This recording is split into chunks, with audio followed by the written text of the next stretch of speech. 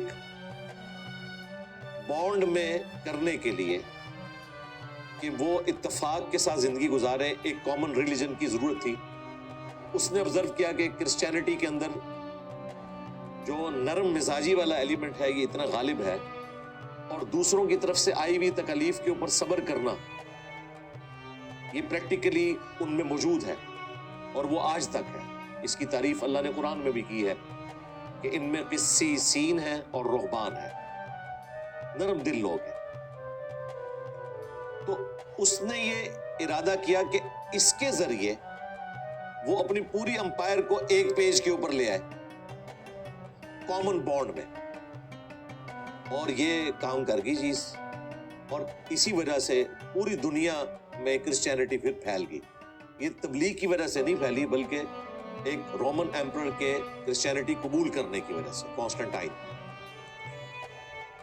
یہ سارا back ground ہے. اب چونکہ اس نے کرسچینٹی قبول کی 337 عیسوی میں، اس وقت آلموسٹ 90 سال ہو چکے تھے اصحاب الکہف کو اپنے غار میں سوئے ہوئے. اس کے بھی مزید 210 سال سولر ایئرز کے پوائنٹ آف ویو سے وہ سوئے رہے. پھر ظاہر ہے کرسچینٹی چل پڑی. جب وہ دوبارہ اٹھائے گئے تو اس وقت کرسچنز کی حکومت تھی، اور انہیں نہیں پتا تھا. اس زمانے میں علم غیب نہیں ہوتا تھا نا، یہ تو جعلی عقیدے بعد میں بنائے گئے ہیں. اپنے بزرگوں کے لیے علم غیب کلیم کرنا. انہیں نہیں پتا تھا کہ کایا کلب ہو چکی ہے. وہ جس وقت غار میں جا کر چھپے تھے اس وقت تو وہ اپنا ایمان بچانے کے لیے غار میں چھپے تھے. اللہ تعالیٰ نے انہیں سلا دیا. اور قرآن پاک میں ان آیات میں آگے چل کر آئے گا کہ ہم نے انہیں تھپکی دی, کانوں پر سلا دیا, اور پھر ہم خود ان کی کروٹیں بدلتے رہتے تھے, بیڈ سول نہ ہو جائے ان کو. اور سورج جو ہے وہ بھی اس غار کے دہانے سے کترا کر گزرتا تھا, اس حوالے سے کہ اس غار کا دہانہ نارتھ کی سائڈ پر تھا. جب روشن دان یا غار کا دہانہ نارتھ کی سائڈ پہ ہو تو ظاہر ہے سورج تو پھر اس طرف سے یوں گزرے گا, ڈائریکٹ لائٹ نہیں پڑے گی کہ ان کی آنکھ نہ کھل جائے. اور وہ غار اتنا بڑا تھا کہ وہ باہر سے سوئے ہوئے نظر بھی آتے تھے. قرآن نے یہ بھی نقل کیا ہے کہ ان کا کتا جو ہے وہ اپنے بازو بچھائے ہوئے اس دہانے پر بیٹھا ہے, اور جیسے ہی تم اس کے قریب جاؤ تو روب کھا جاؤ. اور اصحاب الکہف اس نیند کی حالت میں بھی اللہ تعالیٰ نے ان کے چہروں پر ایسا روب ڈالا تھا کہ کوئی ان کے پاس جا نہیں سکتا تھا. اس کے بعد خیر اس پہ تختی لگا دی گئی. جو اس وقت کا بادشاہ تھا اندر تو جا نہیں سکتے تھے, اور یوں انہوں نے سمجھ لیں ایک طرح سے اندر دفن ہی کر دیا. پھر 300 سال کے بعد اللہ تعالیٰ نے انہیں اٹھایا اور انہوں نے آپس میں مشورہ کیا. ایک بندے کو انہوں نے روانہ کیا شہر کی طرف اور اسے کہا کہ بات نرمی سے کرنا. وَلْيَتَلَطَّفْ, یہی وہ قرآن کا ورڈ ہے جو سینٹر ہے الفاظ کے اعتبار سے, جو موٹا لکھا ہوتا ہے قرآن پاک میں. اور کوئی پاکیزہ رزق لے کر آنا, بات نرمی سے کرنا, ایسا نہ ہو کہ انہیں پتہ چل جائے کہ ہم وہی لوگ ہیں. انہیں تو نہیں پتا تھا کہ یہ تو 300 سال گزر چکے ہیں, پیچھے تو کایا کلب ہو چکی ہے. اور جس دین کی خاطر انہوں نے یہ قربانی دی تھی اپنے بیوی بچوں کی, ماں باپ کی, پوری قوم سے جان بچا کر وہ غار میں پناہ لینے پر مجبور ہوئے تھے. ان کی پوری قوم مسلمان ہو چکی ہے, بلکہ ان کی تو اب کئی نسلیں گزر چکی ہیں. 300 سال تو بڑا عرصہ ہے. اور ان کے پاس چاندی کے سکے تھے, ان سکوں کی وجہ سے وہ پہچانے گئے, اور پھر ظاہر ہے اس وقت کے وہ اولیاء اللہ ڈکلیئر ہو گئے اور لوگوں نے انہیں عزت دی. لیکن ان کے لیے ایک مشکل وقت تھا. انہوں نے اللہ تعالیٰ کے لیے ایک قربانی کی تھی. وہ غار میں دوبارہ چلے گئے اور انہوں نے اللہ تعالیٰ سے دعا کی کہ ہمیں اب اپنے پاس بلا لے تاکہ ہم اس سسٹم میں کوئی ایک پیر خانہ کھول کر یا کوئی گدی بنا کر نہ بیٹھ جائیں. بس اتنا ہی کافی تھا. پھر اللہ تعالیٰ نے انہیں دوبارہ وہاں پر سلا دیا. ویسے تو آج کل اصحاب الکہف کی کئی یہ غاریں مشہور ہیں, لوگ جاتے بھی ہیں وہاں, وہ دکھا بھی رہے ہوتے ہیں ان کی ہڈیاں ہیں. واللہ عالم, یہ کوئی کنفرم نہیں کہ وہ کون سا غار تھا. مختلف ویڈیوز اس کے حوالے سے تاریخی مقامات کی اویلیبل ہیں یوٹیوب کے اوپر, وہ آپ دیکھ سکتے ہیں. تو یہ ایک بلو پرنٹ تھا اس پورے واقعے کا. قرآن حکیم میں یہ واقعہ اللہ تعالیٰ کی قدرت کی نشانی کے طور پر پریزنٹ ہوا, اور اس سے ایک مورل لیسن بتایا گیا کہ اگر آپ خدا کے لیے کمٹمنٹ شو کریں تو اللہ تعالیٰ آپ کو مایوس نہیں کرتا. اللہ تعالیٰ آپ کا ہاتھ پکڑ لیتا ہے, اور دنیا میں اگر کوئی انعام نہ بھی ملے آخرت کا انعام تو باقی ہے. اور اللہ تعالیٰ غیر انبیاء کے ساتھ بھی کرامت والا معاملہ فرما سکتا ہے. لیکن اس واقعے کا مقصد قطعاً ان کی کرامت بتانا نہیں تھا. اس چیز کی نفی اللہ تعالیٰ نے سٹارٹ میں ہی کر دی. ام حسبت ان اصحاب الکہف والرقیم کانوا من آیاتنا عجبا, تم گمان کرتے ہو کہ یہ کوئی بہت بڑی قدرت کی نشانی ظاہر ہوگی. اللہ کے لیے کوئی مشکل کام نہیں. اللہ تعالیٰ تو کائنات میں اتنے کام کر رہا ہے, اس چیز کی نفی کر دی. لیکن یہاں پر ٹوٹلی زور جو ہے وہ اصحاب الکہف کے کتے کے اوپر, ان سے بھی زیادہ ان کے کتے کے اوپر زور ہوتا ہے. وہ کہتے ہیں جی کتا جو ہے نا اصحاب الکہف کا, وہ جنت میں چلا جائے گا, ہم بھی بزرگوں کے در پر بیٹھے ہوئے کتے ہیں. اس قسم کے رزلٹ نکالتے ہیں. پتہ نہیں کہاں انہوں نے پڑھ لیا ہے. قرآن پاک میں تو ایسی کوئی بات نہیں لکھی ہوئی ہے کہ اصحاب الکہف کا کتا جنت میں جائے گا, یا سلیمان علیہ السلام کا ہدہد جنت میں جائے گا، ابراہیم علیہ السلام کا مینڈا اس کے بارے میں مشہور کیا ہوا ہے، یونس علیہ السلام کی مچھلی، عزیر علیہ السلام کا گدھا، وہ کہتے ہیں یہ سارے وہ جانور ہیں جنہوں نے جانا ہے، اسی لیے پھر اپنے آپ کو جانوروں کے لیول پہ یہ لے بھی آتے ہیں۔ حالانکہ قرآن میں اس واقعے کا مقصد کچھ اور بتانا تھا، انہوں نے اسے صرف کرامت بنا کر مشہور کیا اور اس سے جو مورل لیسن لینا تھا وہ نہیں لیا۔ ایران والوں نے 1997 میں ایک فلم بنائی اصحاب الکہف کے اوپر، ڈرامہ سیریل تھی ان کی 15 اقساط کے اوپر، فارسی زبان کے اندر۔ وہ انگلش زبان میں بھی ڈب ہوئی، اس کے بعد اردو زبان میں بھی پیغام والوں نے، کراچی کی ایک کمپنی ہے، انہوں نے اسے ڈب کیا، اور وہ ڈبنگ والی اگر آپ ڈرامہ سیریل دیکھیں آپ کو لگتا ہی نہیں ہے کہ یہ ڈبنگ والی ہے، اتنی پرفیکٹ انہوں نے ڈبنگ کی ہے۔ پھر دنیا کی کئی زبانوں میں، عربی لینگویج کے اندر بھی یہ ڈب ہوا اور کئی ایک دنیا میں ایوارڈ ملے۔ اس وقت تو کیمرے کی کوالٹی اتنی اچھی نہیں تھی 1997 کے اندر، لیکن پھر بھی اس زمانے کے اعتبار سے بڑی اچھی انہوں نے وہ پکچرائزیشن کی ہے۔ اس میں توحید کو جس طریقے سے انہوں نے بریف کیا ہے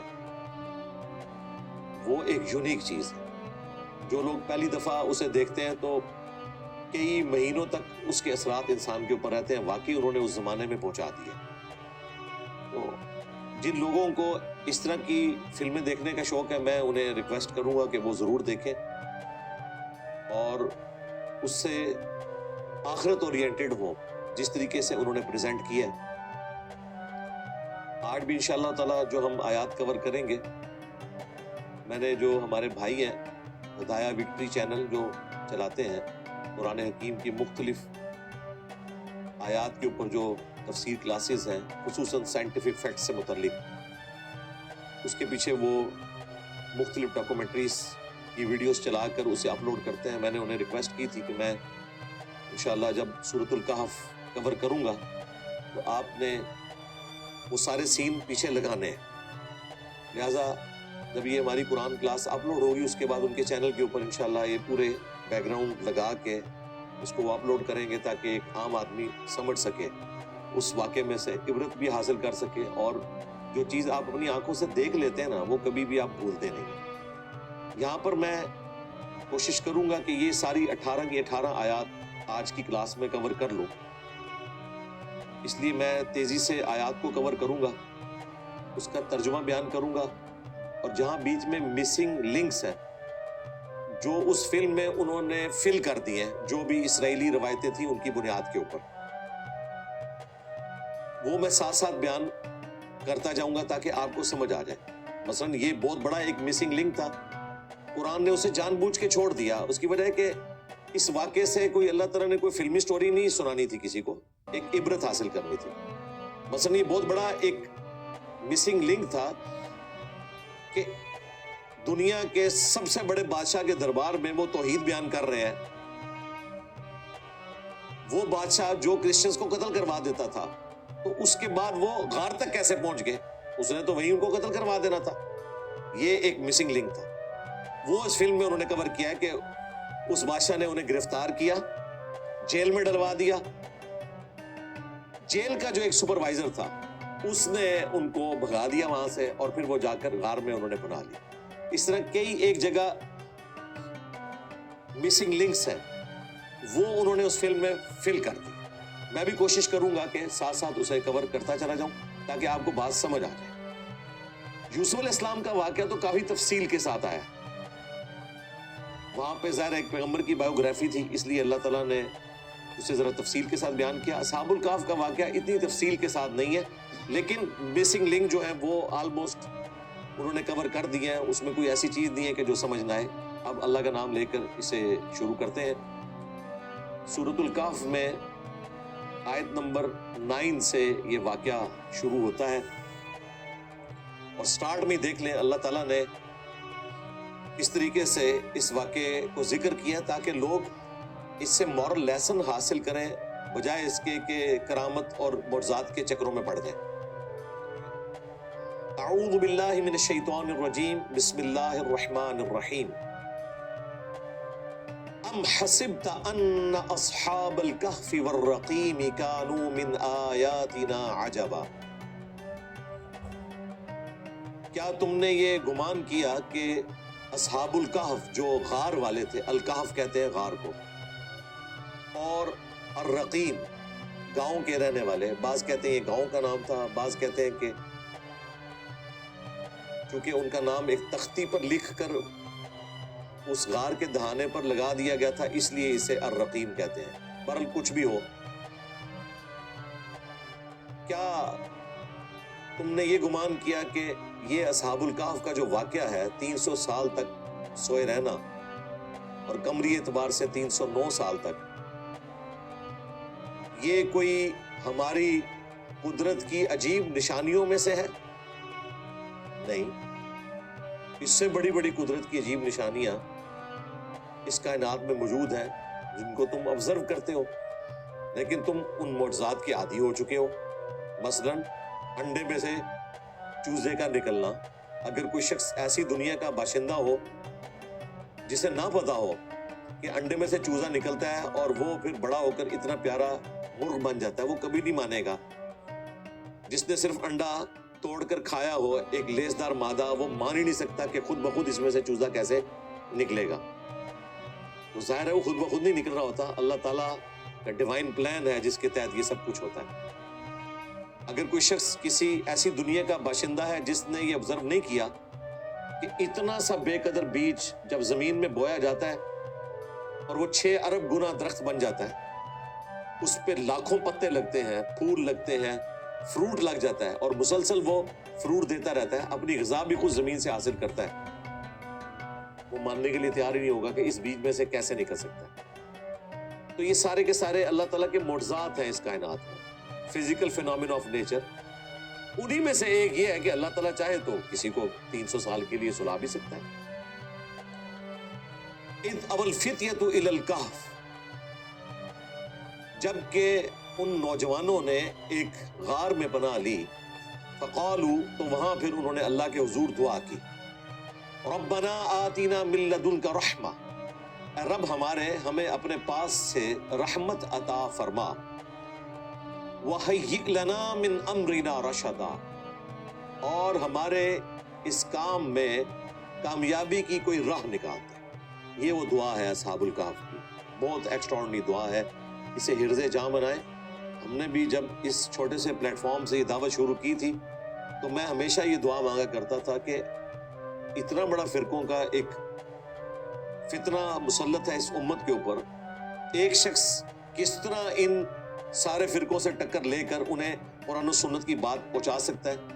تو ہمیشہ مجھے یہ چیز ذہن میں آتی تھی کہ اصحاب الکہف کا بھی ہاتھ اللہ نے پکڑا تھا، تو ہم تو خاتم النبیین کی امت سے ہیں صلی اللہ علیہ وآلہ وسلم، تو یہ دعا میں ہمیشہ مانگتا رہا ہوں، اب بھی مانگتا ہوں، مستقبل میں مانگوں گا انشاءاللہ۔ یہ دعا زبانی یاد کریں۔ ویسے تو اصحاب الکہف کی اس دعا پر ان 10 آیات کا اینڈ بھی ہو رہا ہے، جس کے بارے میں صحیح مسلم میں حدیث ہے کہ اگر تم دجال کو اپنے سامنے پاؤ تو 10 آیات کی تلاوت کرنا، اللہ تعالیٰ تمہیں فتنے سے محفوظ کر لے گا۔ تو اس کی قرأت تو آپ کو روزانہ ایک دفعہ کرنی چاہیے تاکہ یہ زبانی یاد بھی ہو جائے۔ ایک اور حدیث ہے صحیح مسلم میں کہ جسے سورۃ الکہف کی پہلی 10 آیات زبانی یاد ہوں گی، اللہ تعالیٰ دجال کے فتنے سے اسے بچا لے گا۔ اور بچنا کیسے ہے وہ دوسری حدیث میں کہ اس کے سامنے قرأت کرنی ہے، اگر خدا نہ خواستہ یہ صورتحال درپیش ہو، ورنہ تو اللہ سے پناہ ہی مانگنی چاہیے کہ انسان کو اس آزمائش سے نہ گزرنا پڑے۔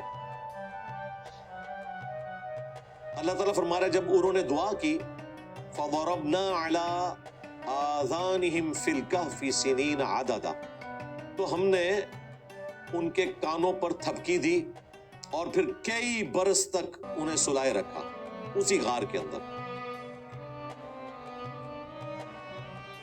اب یہ غار تک کیسے پہنچے وہ آگے جا کر ذکر آئے گا، ابھی تو ایک تمہید بنائی جا رہی ہے۔ ثُمَّ بَعَثْنَاهُمْ لِنَعْلَمَ أَيُّ الْحِزْبَيْنِ أَحْصَىٰ، پھر ہم نے انہیں جگایا تاکہ 2 گروہ جو اس بارے میں جھگڑا کرتے ہیں کہ کتنا عرصہ وہ اس غار کے اندر رہے، تو ہم دیکھیں احصا لما لبثوا امدا کہ ان دونوں گروہوں میں سے کون صحیح بات کرتا ہے، اور پھر اللہ تعالیٰ نے جو اختلاف تھا اسے ختم کیا اور بتا دیا کہ یہ 309 سال تک رہے ہیں۔ لیونر ایئرز کے پوائنٹ آف ویو سے جو چاند کے مہینے ہیں وہ 355 دنوں کا ایک سال ہوتا ہے، اور اگر سولر ایئرز جو ہمارے چل رہے ہیں اس کے اعتبار سے 300 سال تک وہ سوئے رہے، وہ آگے جا کر ذکر آ جائے گا۔ نحن نقص علیک نبأہم بالحق، ہم ان کا ٹھیک ٹھیک حال تم سے بیان کرتے ہیں۔ اب اللہ تعالیٰ نے وہ واقعہ بیان کرنا شروع کر دیا۔ شروع میں تو جنرل ذکر کیا، اس کے بعد کہا کہ ہم صحیح بیان تمہارے سامنے رکھتے ہیں۔ انہم فتیۃ، وہ چند نوجوان تھے، آمنوا بربہم، وہ اپنے رب کے اوپر ایمان لائے۔ یہ نوجوان کے اوپر آپ نے تفکر کرنا ہے، بوڑھی ہڈیاں بہت کم چینج ہوتی ہیں، نوجوان لوگ رسک لے لیتے ہیں، دلیری موجود ہوتی ہے، اسی لیے حق قبول کرتے ہیں۔ نبی علیہ السلام پر بھی ایمان لانے والے مور دین 90% نوجوان ہی تھے، اور ان میں سے بھی آپ سمجھ لیں 70% سے زیادہ ٹین ایجرز تھے۔ تو اللہ تعالیٰ نے ذکر کیا کہ وہ چند نوجوان تھے جو اپنے رب پر ایمان لائے، وزدناہم ہدا، اور پھر جب وہ ایمان لائے تو پھر ہم نے ان کی ہدایت میں اضافہ کر دیا۔ یہ وہاں کی ایلیٹ کلاس تھی، عام لوگ نہیں تھے، ایلیٹ کلاس کے لوگ تھے، اور اسی کی وجہ سے پھر اثر پڑتا ہے باقی دربار والوں کے اوپر بھی کہ انہوں نے اپنی آسائش کی زندگی چھوڑ کر ایک مشکل راستہ اختیار کیا ہے کہ وقت حکمران کے ساتھ ٹکرا گئے۔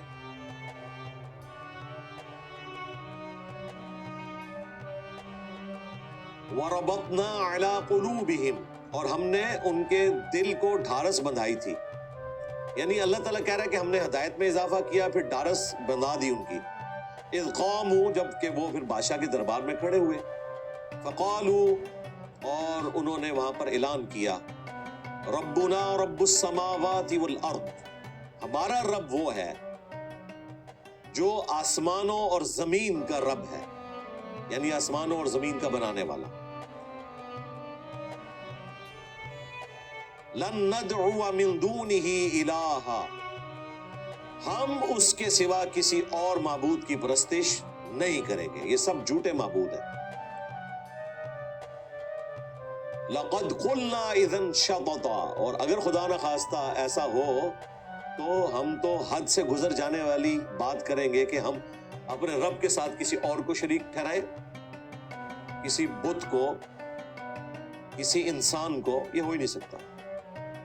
ہؤلاء قوم اتخذوا من دونہ آلہہ، اور یہ جو ہماری قوم ہے اس نے اللہ کے سوا اور جھوٹے معبود بنا لیے ہیں، کہ یہ بت بنائے ہوئے تھے۔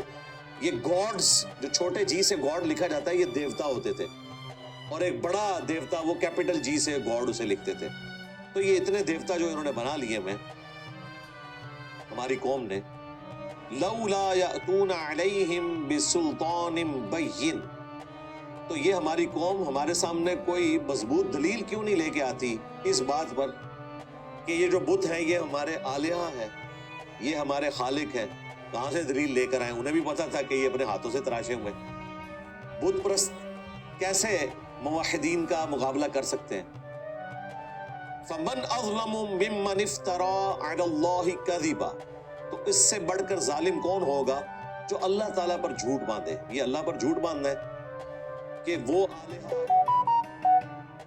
انہوں نے خود سے تراش لیے ہیں انہیں اللہ کے ساتھ شریک ٹھہرایا جائے، یا یہ کہا جائے کہ وہ بڑا گاڈ ہے کیپٹل جی کے ساتھ اور یہ چھوٹے چھوٹے دیوتا ہیں۔ دونوں صورتوں میں یہ اللہ تعالیٰ کے اوپر جھوٹ باندھنا ہے، شرک سب سے بڑا ظلم ہے۔ وَإِذِ اعْتَزَلْتُمُوهُمْ وَمَا يَعْبُدُونَ إِلَّا اللَّهَ، اور جب تم اپنی قوم سے الگ ہو چکے ہو اور اللہ کے سوا جن کی عبادت کی جاتی ہے ان کو تم نے چھوڑ دیا ہے، فَأْوُوا إِلَى الْكَهْفِ، تو ان سب سے الگ ہو کر غار میں جا کر پناہ لو. ینشر لکم ربکم من رحمتہ، قریب ہے کہ تمہارا رب تم پر اپنی رحمت پھیلا دے.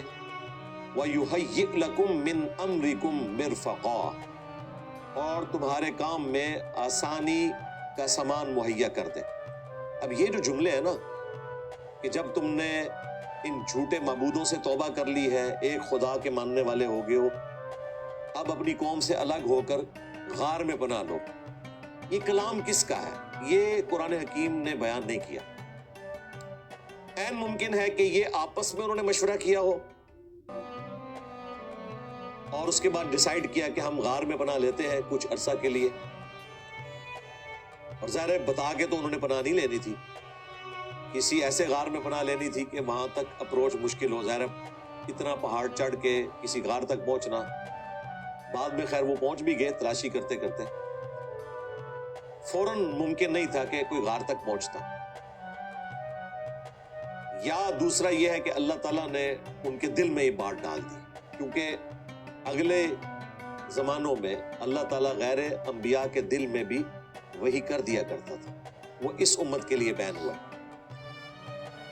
تو یہ کوئی کشف الہام والا معاملہ بھی ہو سکتا ہے. اس امت میں تو یہ بین ہے. اس امت کے لیے غیر انبیاء کے ساتھ بھی ایسا معاملہ ہوتا تھا، جو بخاری مسلم میں حدیث ہے کہ اگلی امتوں میں محدث ہوا کرتے تھے جن کے دل میں اللہ بات ڈالتا تھا. میری امت میں اگر کوئی ہوتا تو عمر ہوتا، لیکن وہ بھی نہیں ہے. اگر ہوتا تو عمر ہوتا. اس حدیث کے اوپر میری تفصیلی ویڈیوز ریکارڈ ہیں. تو انہوں نے جا کر غار میں پناہ لی. اب غار کا اللہ تعالیٰ ذکر فرما رہا ہے.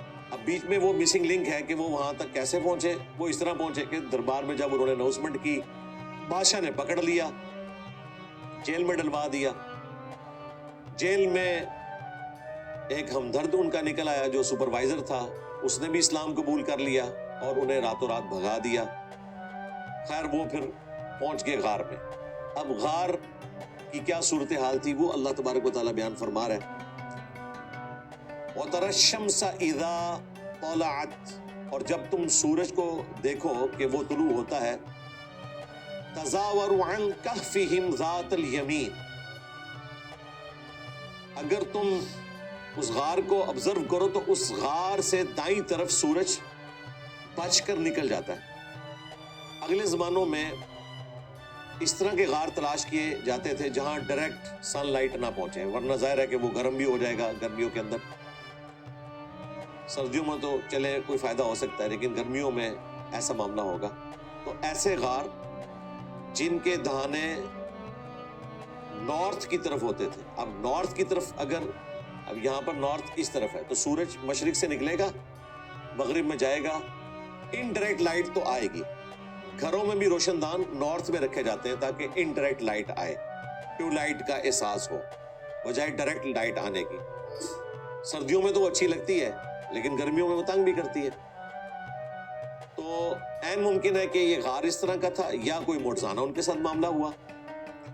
وَإِذَا غَرَبَتْ تَقْرِضُهُمْ ذَاتَ الشِّمَالِ، اور جب وہ سورج غروب ہونے لگتا ہے تو وہ بائیں طرف سے کترا جاتا ہے.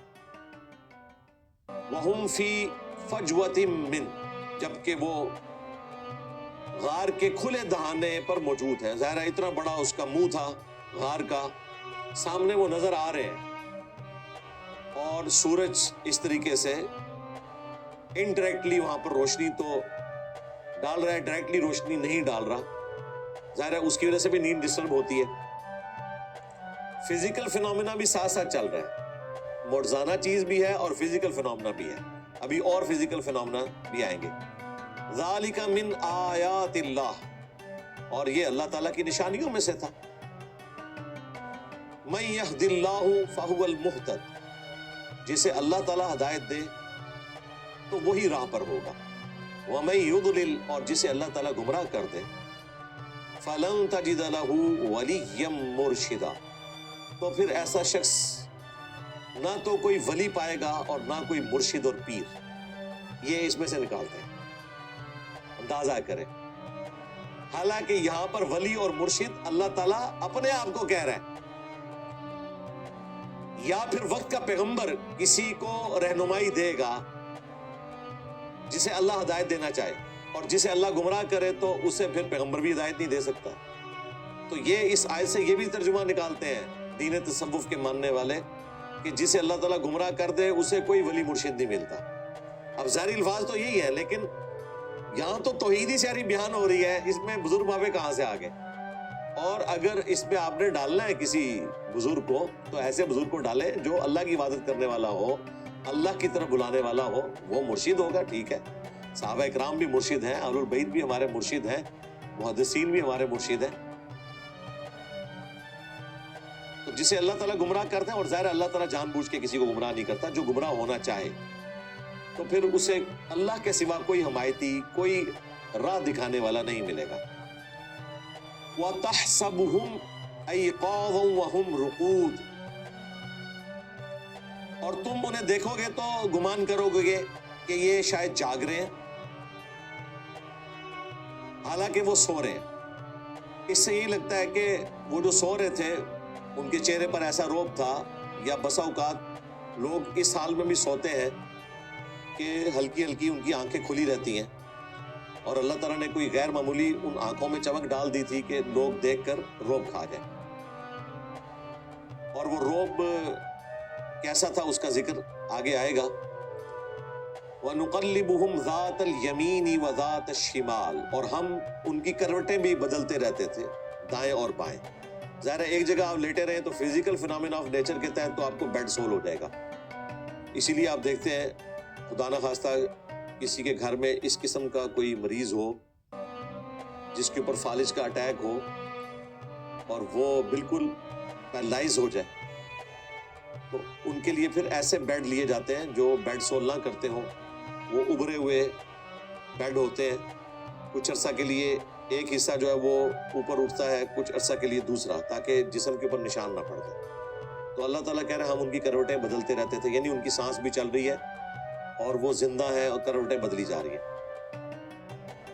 وَكَلْبُهُمْ بَاسِطٌ ذِرَاعَيْهِ بِالْوَسِيطِ، اور جو ان کا کتا ہے وہ اپنی کلائیاں پھیلائے ہوئے غار کی چوکھٹ کے اوپر بیٹھا ہے۔ ایک خونخوار قسم کا کتا، اس کا بھی ایک روب ہے، ظاہر ہے وہ ان کی حفاظت کے لیے بیٹھا ہوا ہے۔ اب اللہ تعالیٰ نے اس روب کا ذکر کیا ہے۔ لَوِ اطَّلَعَتْ عَلَيْهِمْ، اگر تم انہیں جھانک کر دیکھتے نا اس وقت، یا اس وقت جو بھی دیکھتا تھا،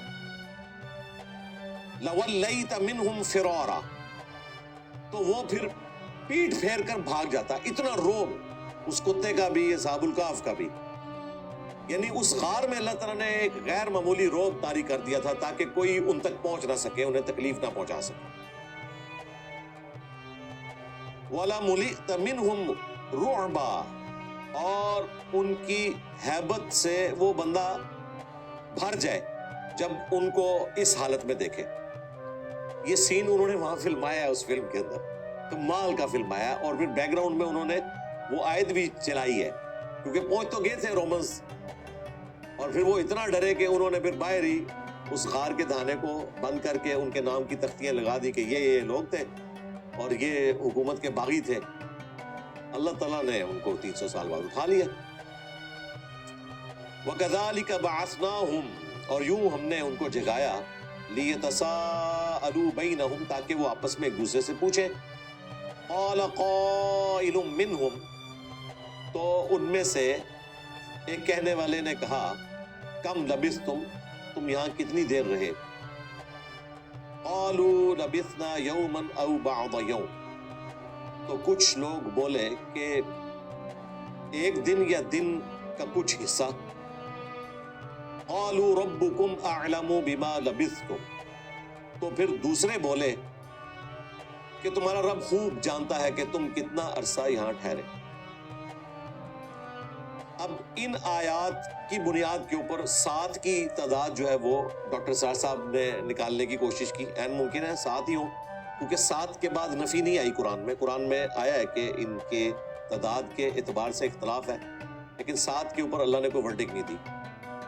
وہ اس طرح کے عربی زبان میں جمع کا صیغہ کم از کم 3 سے شروع ہوتا ہے، تو یہاں پر اللہ تعالیٰ فرما رہا ہے کہ ایک بندے نے کہا کہ کتنا عرصہ رہے، تو جو بولنے والے ہیں وہ کم از کم 3 ہیں جنہوں نے یہ کہا کہ دن یا دن کا کچھ حصہ، اور دوسرا جو اوپینین رکھنے والے ہیں وہ بھی کم از کم 3 ہیں، کیونکہ ان کے لیے بھی جمع کا صیغہ ہے کہ انہوں نے آگے سے کہا کہ اللہ بہتر جانتا ہے کہ ہم کتنا عرصہ رہیں۔ تو کم از کم اگر گنے جائیں، ایک پارٹی جو یہ کہہ رہی ہے کہ دن یا دن کا کچھ حصہ، وہ 3 ہے، اور دوسرے کہہ رہے ہیں کہ ہمیں نہیں پتا، اللہ بہتر جانتا ہے، وہ بھی 3 ہے، اور ایک وہ ہے جس نے یہ آواز وہاں بلند کی ہے کہ جی کتنا عرصہ رہے۔ تو یوں ملا کے یہ 7 ہوئے، اور کتا جو ہے وہ 8واں ہو گیا۔ قرآن پاک میں اس کے اوپر بحث بھی آگے چل کر آئے گی۔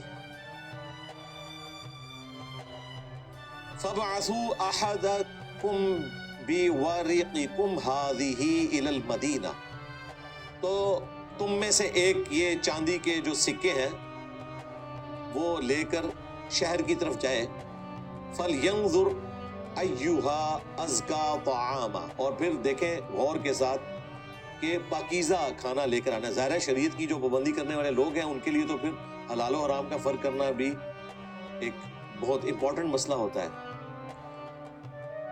فَلْيَأْتِكُمْ بِرِزْقٍ مِّنْهُ، تاکہ وہ تمہارے لیے کھانا لے کر آ سکے۔ ایک بندے کو بھیجو درہم دے کر، چاندی کے سکے دے کر، اور وہ کھانا بھی پاکیزہ لے کر آئے تمہارے لیے تاکہ ہم اسے کھا سکیں۔ وَلْيَتَلَطَّفْ، اور اس کو نصیحت کی کہ آپ نے بات نرمی سے کرنی ہے، یعنی بڑے طریقے سے بات کرنی ہے۔ ظاہر ہے اپنی آئیڈینٹی بھی چھپانی ہے، اور ڈسکلوز نہ ہو جائے کہ یہ وہی لوگ ہیں جو بھاگے تھے جیل توڑ کر، اور بادشاہ کے حوالے تمہیں کر دیا جائے۔ اب ان بیچاروں کو تو پتہ ہی نہیں ہے کہ 300 سال گزر چکے ہیں، اور اس زمانے میں تو یہ جعلی عقیدہ علم غیب والا ہوتا ہی نہیں تھا۔ علم غیب تو صرف پیغمبروں کے ساتھ خاص ہے، اور یہ وہ اولیاء ہیں جن کے واقعے کے اعتبار سے پوری سورت کا نام سورۃ الکہف ہے، جن کو اللہ نے 300 سال تک سلایا ہے، علم غیب پھر بھی نہیں ان کو دیا۔ لو سامو، یہ ساتھ ساتھ رزلٹ نکل رہے ہیں، تو بات نرمی سے کرنی ہے۔ اب یہ جو لفظ ہے نا وَلْيَتَلَطَّفْ، یہ قرآن کا سینٹر ہے، اور دیکھیں یہ جو لفظ ہے اس میں بھی ٹوٹل حرف کتنے ہیں؟ 1 2 3 4 5 6 7، یہ بھی سینٹر ہو جاتا ہے۔ 3 ایک طرف، 3 ایک طرف، اور سینٹر میں کون سا لفظ آئے گا؟ تا۔ ٹھیک ہے، یہ ایگزیکٹلی قرآن کا سینٹر ہے، یہ تا۔ 3 اس طرف، 3 اس طرف، اور پورا قرآن کا ایک حصہ اس طرف، ایک اس طرف۔ اسی لیے عموماً قرآن میں یہ بڑا کر کے لفظ لکھا جاتا ہے تاکہ پتہ چل جائے یہ سینٹر ہے قرآن کا۔ وَلَا يُشْعِرَنَّ بِكُمْ أَحَدًا، اور دیکھنا کسی ایک کو بھی تمہارے بارے میں پتہ نہ چلے کہ تم وہی لوگ ہو جو مطلوب ہیں اس وقت کی حکومت کو، اور تمہاری آئیڈینٹی شو نہ ہو، کیونکہ صرف وہ نہیں پکڑا جائے گا، یہ بھی پکڑے جائیں گے۔ اس سے یہ بھی پتا چلا کہ نگاہ مار کے کوئی کسی کو غائب بھی نہیں کر سکتا، دنیاوی اسباب آپ نے اختیار کرنے، ادروائز پکڑے جائیں گے۔ انہم ان یظہروا علیکم، بے شک اگر انہوں نے تمہارے بارے میں جان لیا، یرجموکم، تو وہ پھر تمہیں رجم کر دیں گے، پتھر مار مار کر ہلاک کر دیں گے، او یعیدوکم فی ملتہم، یا پھر تمہیں مجبور کریں گے کہ تم انہی کی ملت پر آ جاؤ، تم اپنا دین چھوڑنے پر مجبور ہو جاؤ۔ وَلَن تُفْلِحُوا إِذًا أَبَدًا، اور اگر خدا نخواستہ ایسا ہوا تو پھر تم کبھی بھی کامیاب نہیں ہو سکو گے، ہمیشہ کی ناکامیاں تمہارا مقدر ہوگی اگر تم نے اپنا دین چھوڑ دیا۔ یعنی دین بچانے کی خاطر انہیں یہ ساری احتیاطیں کرنی پڑ رہی ہیں۔ کوئی کسی کے پاس کوئی ایسی روحانی طاقت نہیں ہے کہ وہ اپنے دشمنوں کو جلا کر راکھ کر دے، یہ بھی اس سے رزلٹ نکل رہا ہے۔ اگر یہ سب کچھ ہوتا ہو نا اس طریقے سے، پھر دنیا تو امتحان گاہ نہیں رہے گی، یہ دنیا تو امتحان گاہ ہے۔ وَكَذَلِكَ أَعْثَرْنَا عَلَيْهِمْ، اور اسی طرح ہم نے ان کی اطلاع کر دی، لِيَعْلَمُوا أَنَّ وَعْدَ اللَّهِ حَقٌّ، تاکہ لوگ جان لیں کہ اللہ کا وعدہ سچا ہے۔ کون سا وعدہ؟ وَأَنَّ السَّاعَةَ لَا رَيْبَ فِيهَا، کہ قیامت آنے میں کوئی شبہ نہیں ہے۔ یہ اب اشارتاً بات ہوئی ہے، پوری سٹوری اس میں جو فٹ ان بیٹھتی ہے وہ یہ ہے کہ وہ جب کھانا خرید رہے تھے تو وہ سکے تو اس زمانے کے ہے ہی نہیں تھے۔ جہاں انہوں نے خوراک خریدی، اس بندے نے سمجھا کہ اس کے پاس کوئی خزانہ ہاتھ لگ گیا ہے، اس کو پہچان تو سکتے نہیں تھے، ظاہر ہے اس زمانے کے ہے ہی نہیں تھے، وہ یہ سمجھ رہے تھے کہ یہ ہمارے زمانے کے لوگ ہیں، لیکن وہاں نقشہ بدلا ان کو بہرحال نظر آیا، لیکن انہوں نے اس کا اظہار نہیں کیا، ان کا ٹھیک ہے کھانا لے کے واپس جاتے ہیں۔ اب وہ سکے جب دیکھے تو لوگوں کے دلوں میں لالچ آیا، انہوں نے کہا کہ یہ لگتا ہے کوئی خزانہ ہے، وہ پیچھے گئے تو پھر پتہ چلا کہ تو وہ لوگ ہیں جو ان کو پتا تھا، کیونکہ اب وہ پوری رومن امپائر مسلمان ہو چکی ہوئی تھی۔ وہ 337 عیسوی کے اندر کانسٹنٹائن چونکہ کرسچن ہو گیا تھا تو کرسچینٹی پوری سلطنت نے اختیار کر لی تھی، اور یوں وہ ڈسکلوز ہو گئے۔ اب وہ تو اس وقت غوث وقت وہاں کے ڈکلیئر ہو گئے، تو اللہ تعالیٰ فرمایا اس واقعے کے ذریعے ہم نے یہ چیز واضح کر دی کہ اللہ کا وعدہ سچا ہے۔ کون سا وعدہ؟ کہ مرنے کے بعد اللہ تعالیٰ زندہ کر لے گا، اور یہ کہ قیامت قائم ہوگی۔ اس زمانے میں اگر کسی کے دماغ میں اس طرح کا فطور آیا تھا اور فتنے پھیلے ہوئے تھے لوگوں میں اس قسم کی گفتگو کے جب ہم مر کر مٹی ہو جائیں گے، ہماری ہڈیاں گل سڑ جائیں گی، ہمیں کون زندہ کرے گا، تو یہ واقعہ اللہ تعالیٰ نے ان کے ایمان کو مضبوط کرنے کے لیے دکھا دیا کہ وہ اللہ جو 300 سال بعد اس طرح سوئے ہوئے لوگوں کو زندہ کر سکتا ہے، جبکہ ان کی عمریں بھی وہیں پر رک گئی ہیں، تو گویا کہ وہ مردہ ہی تھے جو زندہ ہوئے، تو اللہ تعالیٰ یہ کام بھی کر سکتا ہے۔ اِذْ يَتَنَازَعُونَ بَيْنَهُمْ أَمْرَهُمْ، جب وہ لوگ ان کے معاملے میں آپس میں جھگڑنے لگے۔ فَقَالُوا ابْنُوا عَلَيْهِمْ بُنْيَانًا، تو کچھ بولے کہ ان کے غار پر کوئی عمارت بنا دیتے ہیں یادگار کے طور پر۔ اب یہاں پر بھی وہ مسنگ لنک ہے کہ کیا ہوا؟ ظاہر ہے جب انہوں نے دیکھا لوگ ان کی اتنی عزت کر رہے ہیں تو انہوں نے تو سب قربانی اللہ کے لیے دی تھی، نہ کہ یہ کہ وہ کوئی خانقاہ چلاتے۔ وہ دوبارہ غار میں گئے، انہوں نے اللہ سے دعا کی کہ اللہ بس اب اس زندگی میں ہمارے لیے کچھ نہیں ہے، کیونکہ ان کے تو بیوی بچے رشتہ دار وہ تو کئی صدیاں پہلے دنیا سے جا چکے، یہ زندگی تو ان کے لیے ایک مشکل زندگی اس اعتبار سے بھی ہونی تھی۔ پھر اللہ تعالیٰ نے وہیں پر ان کی روح قبض کر لی اور وہی غار ان کی قبر بن گئی۔ تو وہاں پر پھر لوگوں نے مشورہ کیا، کسی نے کہا کہ اس پہ ہم عمارت بنا دیتے ہیں ایک یادگار کے طور پر۔ ربهم اعلم بهم، اللہ تعالیٰ خوب جانتا ہے جو وہ کرنے والے تھے۔ قال الذين غلبوا على امرهم، تو جو اس معاملے میں غالب آئے، جن کا مشورہ مانا گیا، وہ لوگ تھے جنہوں نے کہا لَنَتَّخِذَنَّ عَلَيْهِمْ مَسْجِدًا، کہ ہم اس کے اوپر ایک مسجد بنائیں گے۔ تو وہاں یادگار کے لیے ان کی اس غار کے پاس ایک مسجد بنا لی۔ اب یہ وہ چیز ہے جس کو بنیاد بنا کر صوفیاء کہتے ہیں کہ ہم بھی بزرگوں کے مزارات کے اوپر مسجدیں بناتے ہیں، کیونکہ اصحاب الکہف کے ماننے والوں نے بھی مسجد بنائی تھی، اور قرآن پاک میں یہ واقعہ رپورٹ ہوا ہے۔ قرآن میں یہ واقعہ رپورٹ ہوا، اس کی نفی نہ بھی آئے کوئی فرق نہیں پڑتا، کیونکہ یہ ہماری اس شریعت سے متعلقہ نہیں ہے۔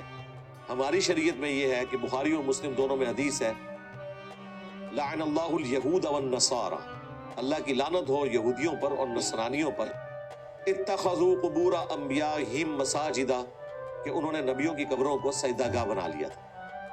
البتہ جو حدیثوں کو نہیں مانتے ان کے لیے تو واقعی یہ دلیل بن جائے گی، یعنی جو منکرین حدیث ہیں ان کو تو چاہیے کہ وہ اپنے بزرگوں کی قبروں کے اوپر مزار بھی بنائیں، مسجدیں بھی بنائیں، کیونکہ وہ حدیث کو تو مانتے نہیں ہیں۔